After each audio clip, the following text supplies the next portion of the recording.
అంటే ఈ ప్రవచనాలు జనరల్గా హిబ్రూ భాషలో ఉంటాయి. జకర్యా భక్తుడు చెప్పిన ప్రవచనం ఎలా ఉంటుందంటే హిబ్రూ భాషలో ఉంటుంది. ఆ రోజుల్లో హిబ్రూ భాష అనేది అందరికీ రాదు.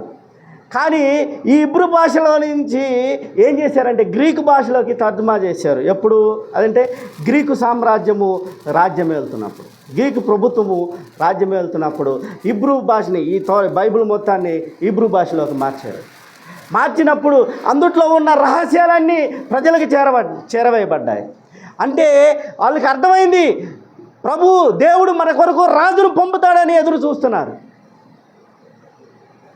హిబ్రూ భాషలోకి ఎప్పుడైతే ఈ బైబిల్ని ప్రవక్తలు రాసిన ప్రవచనాలన్నింటినీ తర్జుమా చేశారు, అప్పుడు అర్థమై ప్రవక్త చెప్పిన మాట కోసం ఎదురు చూస్తున్నారన్నమాట.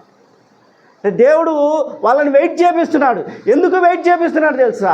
ఆనాడు ఈజిప్టు దేశంలో ఇజ్రాయేల్ ప్రజలు ఎన్నో వందల సంవత్సరాలు బానిసత్వం చేశారమ్మా. 400 సంవత్సరాలు బానిసత్వం చేశారు. ఈ 400 సంవత్సరాలు బానిసత్వం చేసినప్పుడు వాళ్ళలో ఒక కోరికని, ఒక ఆశని క్రియేట్ చేశారు. ఒకవేళ ఎమ్మటనే జరిగితే ఏమైంది చెప్పండి? ఒకవేళ దేవుడు చెప్పాడు, ఎమ్మటనే ప్రభుత్వం పడిపోయింది అనుకోండి, అప్పుడేమైంది? ఎవడు చేసినట్టు? రాజ్యాధికారం బదిలీ అయితే ఎమ్మటనే ఏమవుతుంది? రాజరికం అనేది ఆడ పనికి వస్తుంది. దేవుడు చేసిన పని అనేది ప్రజలకి తెలియదు. అందువల్ల దేవుడు చేసిన పని అని తెలియాలంటే ప్రజలకి కొంత టైం అనేది దేవుడు ఇస్తాడనమాట. దేవుని వాగ్దానం నెరవేర్పు కోసం ప్రజలు ఎదురు చూడాలని దేవుడు ఏం చేస్తాడంటే టైం అనేది ఇస్తూ ఉంటాడు. అందువల్ల ఆనాడు ఆ ప్రజలు 400 సంవత్సరాలు ఎదురు చూశారు. ఈనాడు ఈ ప్రజలు ఇంకో 400 సంవత్సరాలు ఎదురు చూశారన్నమాట.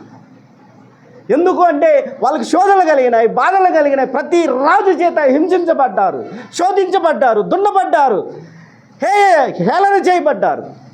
ఈ హేళన, శోధన, బాధన, వేదనను బట్టి ఏం చేశారంటే మాకు ఒక రాజు కావాలి, ఆ రాజు ద్వారా మేము దేవుణ్ణి ఆరాధించుకోవాలి